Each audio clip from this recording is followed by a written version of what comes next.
16টা বছর আওয়ামী লীগ দেশ চালাইছে। আওয়ামী লীগের একটা মানে ওয়ার্ড কমিশনার, সেও যদি মাইক পাইছে তাহলে কি কইছে জানেন? কইছে ইসলামিক ফাউন্ডেশনে জায়গা দিছি আমরা, বিশ্ব ইস্তেমার জায়গা দিছি আমরা, নেত্রী আমাগর রাবেয়া বসরি ডেইলি উনি তাহাজ্জুদ পড়ে, প্রত্যেক দিন সকালে কোরআন তেলাওয়াত করে, ইশরাকের নামাজ না পড়া উনি যায় নামাজ থেকে উঠে না, উনার মতো বুজুর্গ হয় না হয় না হয় না, এগুলো বলছে। প্রত্যেক উপজেলায় উপজেলায় মসজিদ নির্মাণ করছে, মডেল মসজিদ। এই ঘোষণার মাইকিং আওয়ামী লীগের ছোট ছোট পাতি নেতারাও মাইক পাইলেই খালি বলছে।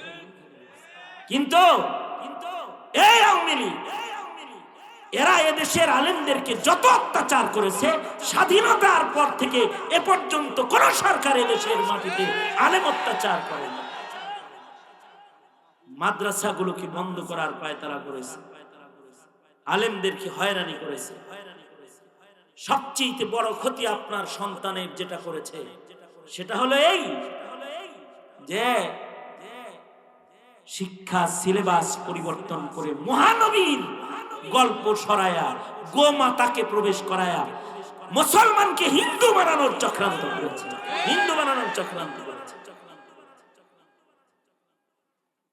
ট্রান্সজেন্ডার প্রবেশ করায়ছে, শিক্ষা সিলেবাসের ভেতরে ডারউইনের ভ্রান্ত মতবাদ ঢুকায়ছে। তার মানে আপনার ছেলেকে শিখাইতে চায় মানুষ আল্লাহর তৈরি নেই, এটা বান্দরের বাচ্চা। ডারউইনের মতবাদ মানে কি?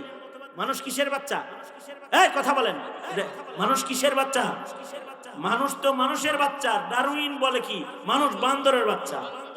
আপনার ছেলের বান্দরের বাচ্চা বানায়া আল্লাহর নাম, আল্লাহর গোলামি থেকে দূরে সরানোর কৌশলী চক্রান্ত করে দেশে নাস্তিকদের বাজার কায়েম করেছে। আলেমদেরকে জেলখানায় রাখলেও নাস্তিক ধরে ধরে সংসদ সদস্য বানিয়েছে, নাস্তিক ধরে ধরে সংসদ সদস্য।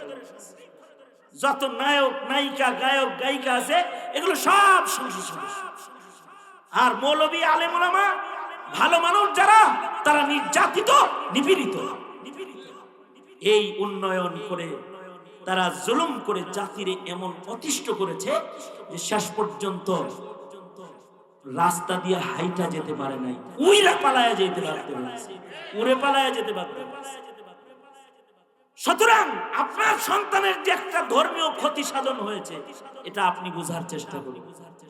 শুধু মৌলবীরা জেল খেটেছে আর শাপলা চত্বরে রক্ত গেছে এটাই ক্ষতি না।